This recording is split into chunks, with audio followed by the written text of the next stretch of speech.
miidiyaa hawaasa irratti dubbachuun seeraan akkana goone manni murtii osoo godhee jiraate manni murtii sunis seeraan gaafatama maali jennani akka miidiyaa hawaasatti baasaniif yoo waraqaa namaa kannatee waraqaan jirtu osoo jiraatte seeraan gaafatama siif hima.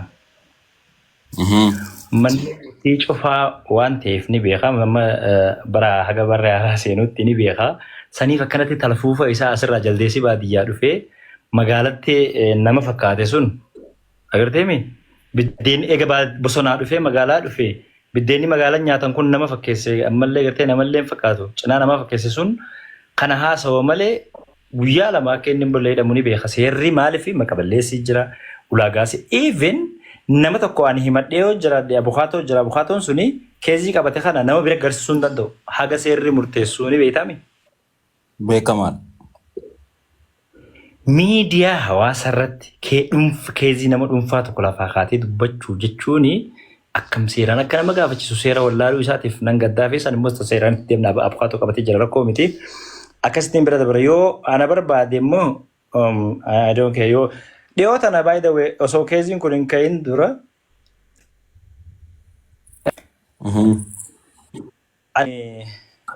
bikka maraan deemanii beekame. Talfuufni isaanii tanuma akka edaati agartee san edaal kana dawwaltee maal jechaa turnaan jette ati? Ani yeroo san hoggaa murtii guutooti hidhame jaaran jechuun maali dubbiin bakka tana keessatti rifadhee sidhee hoggaan sidhaa'u jiraattaa firraa calmeetiin si biraa deemeen waan ati jettillee hin dhageenyichi booda. Qabame mana jaalalaan baanan moo hirriibaan baanan jeetiin na ajaa'ibee barkisee ati dawwaltee na gaafatte. Jibbaa wala anin beeka baranaan jara kana anin beeka gaas taaptaap godhamee hundi keessan koppiliin godha anin beeka. Murtii guutuu kanuma waliidhaa oolan irra jarri kun dhugubatti numaan dhageenyes murtii guutuu hidhame hogguu jaalate amma mana hidhaatii silkii qabdaaf hin jechuuf hin deema beekaa numaan dhufe malee. Akkanuma wal soba wanni hundi isaanii akkana wal sobanaa maal goota? Hundi waasaa isaanii akkana. Kee waziin isaan irraa haasaanis kun otoo makkaraa. Amma namni danuuni komantii jala hattu maal juu kana maallaqa Oromoodhaa kan dallaalii Liibiyaatti qabee miliyoona takkanurraa guutuu jiru miti ganama galgala. Maali namni keenya waliin kuulu? Dallaala Liibiyaatiif Yamanii fi Kamaarreetti erguutu hin jiru maallaqa miliyoona 4 guurree. Maali namni keenya yoo kuma takka irraa guuree nyaate maali? Sadaqa waliin jechuu dadhabu deebis. Tarabbiilleen hogguma nama keenyaa addaleeti. Azaabnilleen hogguma nama keenyaa jira. Hoggaa nama kaalee hin jiru. Shayini isaanii wanni beeku nama wasalee fi harree asirratti illee waan akkasii jechuudhaaf dhiifama. Waa'ee harree gaafadhaa sheeka isaanii san. Waa'ee harree jala ooluufaa. Si galeemi? Waa'ee dubartii nan barsiisa jee gareedhaan oofu san qaama qullaa isaanii faa gaafadhaa malee waa'ee sheekummaa maqaan sheekaan ka'uu completely hin qabu nama sanii. Jaldeessi dubartii qaama qullaa gaafadhaa isa. Jaldoo biroo kaa lambaa gaazaa fixasan garteemi waa'ee sheekaatiin maqaa kaasuun hin ta'u si jamma jalqabumaa. Sheekummaan adaba naamusa qabdi amantiin islaamaa safuu qabdi. Akkaataa itti dubbatanii fi akkaataa itti waa hubatan qabdi. Barra jaanii akka garteemi kunoo fileeshii waa itti bananii wanni godhanitti xarra jaan jennee saniif akkasitti akka namni hundi hubatu hin barbaadu. Wanta akkasii gaafadhu meesumatti jalqaba dubbiin tun bakka makiinaa san na fakkaata I think. Achirraa kaatee? Makiinaa kana dhiiroo makiinaa ustaaz ibsaa san maalii fi osoo hin galchin kanatti dabartanii waan juugaa fi gaafatteen saati. Akkiin jee ani akka yaada kiyyaatti makiinaa dhabinnaa fuucaa kanaa jennaani waa yaadadhe viidiyoo daqiiqaa takka hin geenye ture. Makiinaadha wanti mucaa artistii sanii binnaa ja'aniitiin oggo kana makiinaa ustaaz ibsaa takka yaadadhe. Isa makiinaa sun galtee moo achuma gurguramte booda isii bakka itti aante hin beeku anyway kanallee makiinaa binna jettanii jalqabdanii hadaraa akka karatti hin dhiisne moraaliin akka hin cabne jabaadhaa ibsaas ta'ee ustaaz ibsaas ta'ee ibroo ibsaa akka milkaa'uuf aan gammachuu kiyyaa akka hinaaffatti yaada kiyyanirraan fudhatinaati galatoomaa kajoo ture. Maaltu sheeka maaltu buti gaafiin tiyamma sheeka maaltu buti Sheekni wanti doosee dullatti wali qabee achirra dhaabbatuun waraqaa lafa ol guuree maali wanti sheeka bute.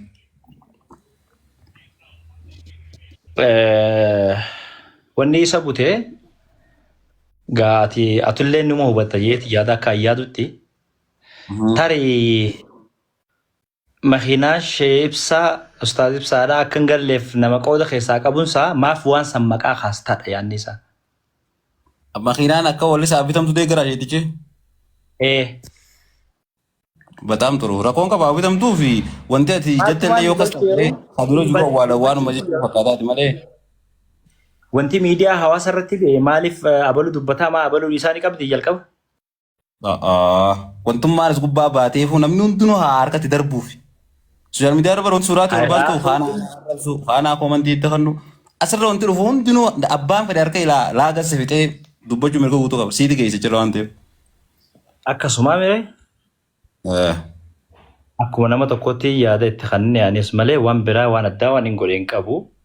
Yoo sun badii ta'eef nu bannee san dura an sheekaa roobee nama ittaan kana takkaa bilbilaanis wal dubbisneen beenu guyyaa takka amata tokko amata lama dura sanatti fakkaataa dhimmaaf magaalaa roobee deemnee magaalaa roobeetti akka mana nyaatatti walitti dhufnee anaa fi Alex Taayyee faatu ture Keemboon faa walagarree salaam waliin jennee wal bira kunne bilbila waliin qabnu tiktok irratti fireendummaa wajjin qabnu fooloo wajjin qabnu feesbuuk irratti akkasii guyyaa takkaaf teekistii akkana walii barreessineen beenu karabbina shaayida.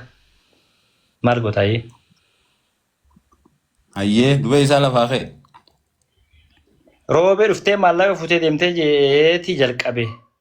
Maallaqa qo'i namni akkanuma lafaa ka'ee maallaqa namaa kan ni jira. Dheengadda miliyoona meeqa ture maallaqni sun? Kalee meeqa deebi'ee har'a meeqa jechuu jiran? Har'a 500 immoo maali gad deebi'eensa guyyaa roon viidiyoo takka laala. Irraa gabu'aa deema akkuma jandaan kanna sun boota 50 deebi'aansa. Rakkoon qabu. Namni arraba tokko keessa akkamitti afaan tokko keessa arraba lama qabaata.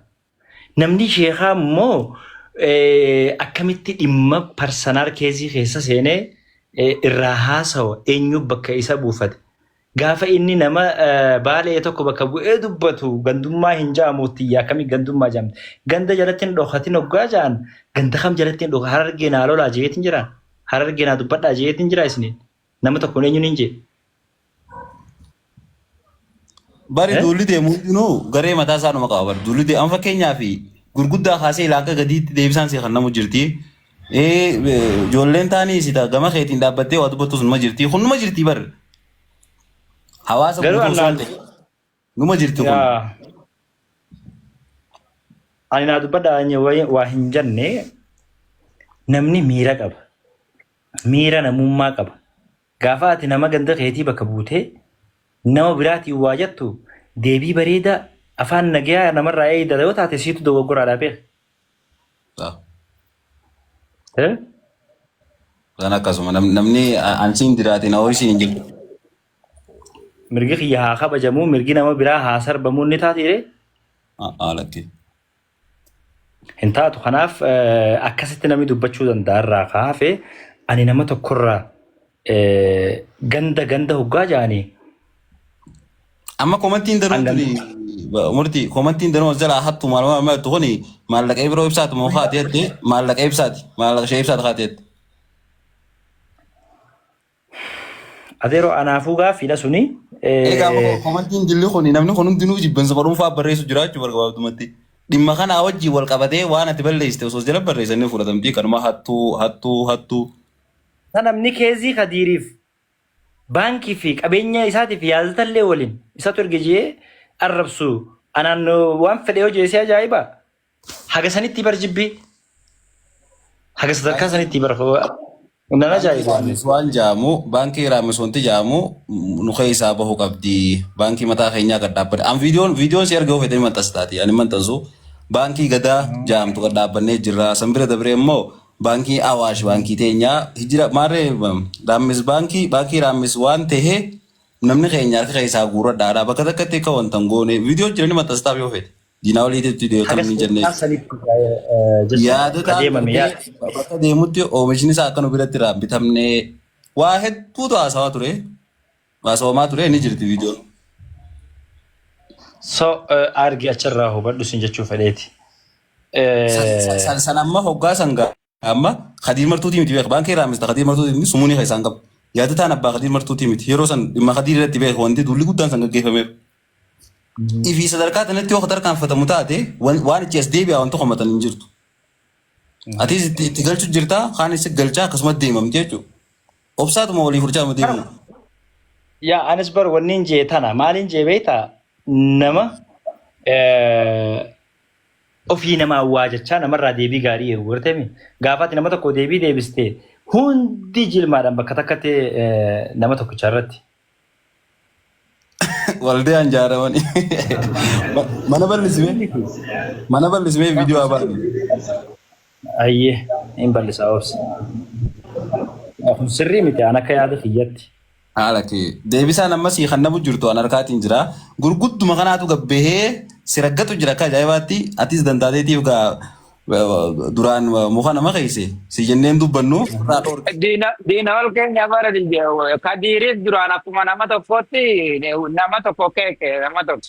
Garuu miira keessa galchan akkuma amma argitu kan. Yaa namni waa siin jee miira keessa si galcheeti deebii gaarii sirraa eegaa. Sun sirrii miti ani amma san keessatti illee gandaan addatti meeshaan godhee maqaa hin qabu. Yookaan immoo kutaan addatti meeshaan godhee maqaa hin qabu namni isinis ni beektanii. Waa'ee Harargee dubbachuu yoo badite ammallee ni dubbadha borullee iftaanillee ni dubbadha. Duris dubbachaa turre meebii isaantu akka haaraatti amma na argeef yoo ta'e malee. Duris dubbachaa tumaan ture takkaan dhiisnee jechuu kiyya. Deebisaa madaalti laal. Deebisaan deebisa madaalti. Kanaan durallee gaafa qubeen kulleedha. An gaafa sa'in Oromoon raakee. Gaafa qubeen kullee maas san Abduqaadir qubee san hojjete. Oromoon guutuun akka waan gartee Harargeen amantii haarii fiddee takka masqala qortee Oromoo fiddeetti namni cufti quba gurra kaa'ee Harargee balaadeeffachaa ture namni hundinuu. Gaafa sanis. Argaa akkasuma jechuudha. Akkamitti qubee tana Harargeen tolchitee nutti ol fiddii namni cufti iyyee moo galatanii Oromoon guutuun. Kan sadarkaa sanitti yoo kan Harargeen jibbamtu taate humaa gaa nuti yoo Ifillee dubbachuu dadhabne tokko kan deemee deebisaa namaa kan akka murtii guutuu kan ittuma dhiisu. Maaliif gaafa sanis murtii guutuu qabaasaatti achi bahee uummata wajjin dura dhaabbatee hanqasiin ajjeesee tun takka dalii takka faan. Abarullee waan jennu. Niin ajjeesaa itti deemaa deemaati ture.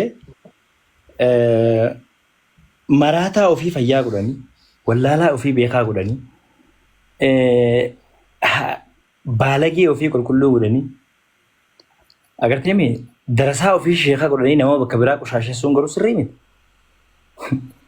Akkasii yoo balleessa isaanii as duuba kaa'an sirrii miti sun. Hayfiif duuba kaa'an osoo badii fedhe san qaba. Jaalibsaa guyyaan adda waluu turte akka ati itti na gaafattu akka biraati tanumaaf bakka dalagalleen ture dalagaan jira siin jeen ture bakka nagaan dhufte.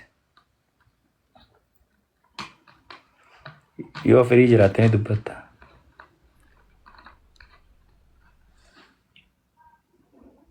Jaalibsaa dhagootti hin jirtu? Okay. Namootuma hojii jaannee hojii dhiyoonii jettu ati akkasitti yaaddu. Baay'ee bagara kan nuyi jedhanii neetwoorkii fiyyaatu ni dhaga'ama. Dhagoo jirra akka ajaa'iba.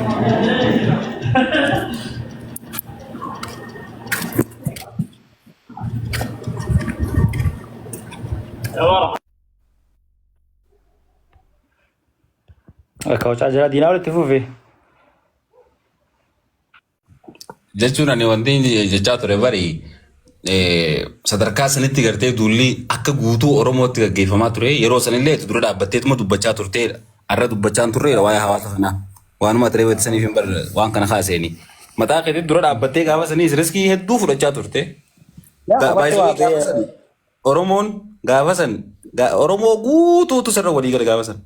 Akka saree masgiida seentetti siifi qubee hullee waan jaamu dhabamsiisuudhaaf Oromoo guutuu sirra walii gala. Amma gaa jibbinsi sadarkaa sanitti ture. Baankii raamsiis dhufe.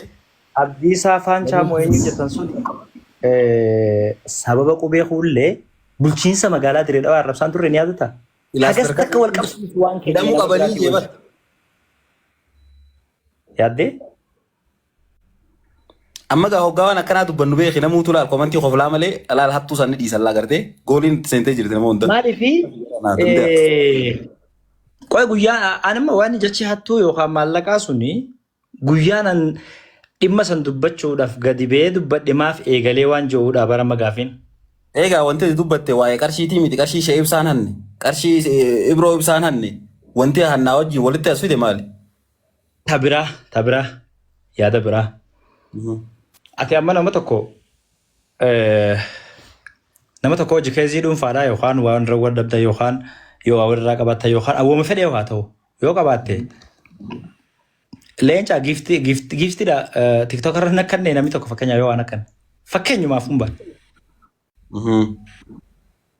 Geemiin hojii taphatee tiktook irra nakkannee eessaa dhufe yaadni akkasii sun.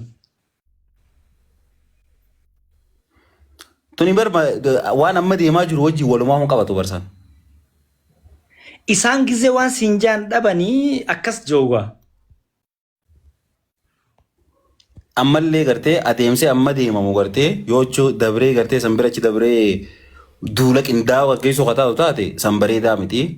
Namoonni dhuunfaa ammoo ajandaa deemuu irratti laal ajandaa deemuu irratti ijoollee waluun tumtuusa karatti wal qabdee wal tumtii bara ajandaa deemuu irratti garuu ajandaa ala bahanii gartee wantoota akka baankii dhaamsuu qabna yaadataa dhaamsuu qabna qubeen achiin ol baasan dhabamuu qabdi sansa wanti akkasii adeemu sanii jibbinsa lafeetti garsiisaa jirti nama hunda keessatti.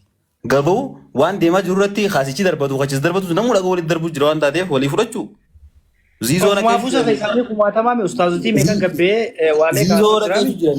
Ziizoon akka jiraniiti iyyuu jiran zedhaayi meenaqi. Ziizoo naqii isaanii.